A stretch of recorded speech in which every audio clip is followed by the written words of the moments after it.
Is your sound deadening looking like this and you just want to get rid of it? Well, I'm going to show you the fastest and easiest way of doing it. All you really need is freeze out. Shake it up really good and spray her on.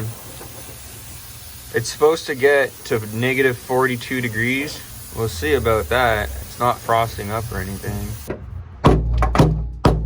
Can't peel it off, but where I sprayed, it's coming off right away. So the best method I found is spraying it, give it a couple smacks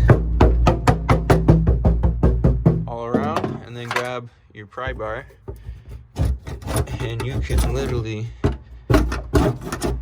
just scrape it off. I'm not putting like much pressure into it.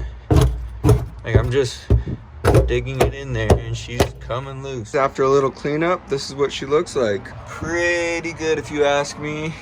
Definitely can't complain. Now you're gonna have a little bit of residue left over. It's not gonna get everything. Even if you use dry ice, you still probably won't get everything off. As you can tell, it's a lot better than what it was, but it's still pretty dirty. What I did do is I grabbed some wax and grease remover and I just went over and wiped it all down, vacuumed everything out, and that's where I'm at now.